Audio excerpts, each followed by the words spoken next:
Këtu është horoskopi i hënë 16 qershor 2025. Përshëndetje nga horoskopi i Fationit. Dashi. Vështirë të lumturosh. Sot presim ca vonesë nëse duhet të lidhësh një marrëveshje. Ndiqni një dietë të shëndetshme dhe pushoni më shumë. Demi. Ju kujtohet kur keni kaluar një ndalesë ose një ndryshim pune me shumë zemërim. Dashuria në lodhje ose në çdo rast ka një situatë që duhet të sqarohet sa më shpejt. Binjaket. Një ditë e rëndësishme dhe ka nga ata që do të përjetojnë një ngjarje të shkëlqyeshme ose duan të rikthehen në lojë. Dashuria juaj fillon përsëri.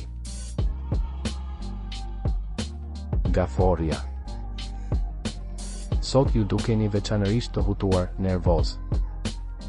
Ata që nuk marrin asgjë nga puna mund të luajnë shumë në mbrojtje dhe është e drejtë që ju të ktheheni të besoni në aftësitë që keni. Luani.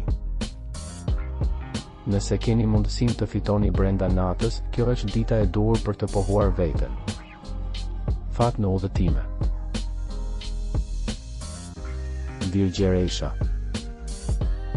Idetë tuaja të mira vlerësohen, tani mund të ketë edhe disa vonesa, para që dikush ju ka borxh.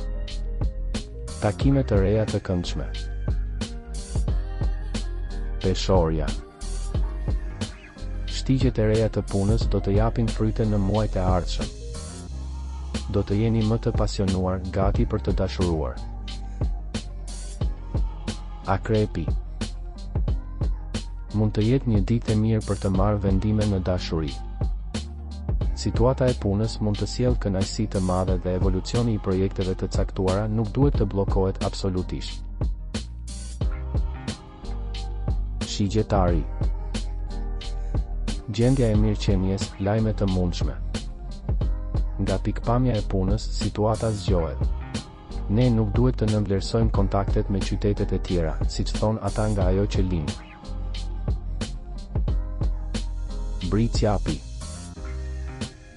Një çmim i vogël është gati të arrijë, midis sot dhe nesër emocionet janë më të lehta për tu menaxhuar. Në fushën profesionale mund të ketë vështirësi, por do të arrini t'i kaloni me vendosmërinë tuaj të zakonshme morale. Ujori. Po shëroheni. Ditë fitimprurse për dashurinë. Peshqit. Në këtë moment ka një lodhje të rëndë, dikush ka rikthyer pak tensionin në shtëpi. Takimet, miqësitë, puna janë para çdo gjëje tjetër. Dashuria pengohet ose vihet në dyshim. Regjistrohuni dhe aktivizoni njoftimet për të marrë horoskopin tuaj çdo ditë. Ditën e mirë.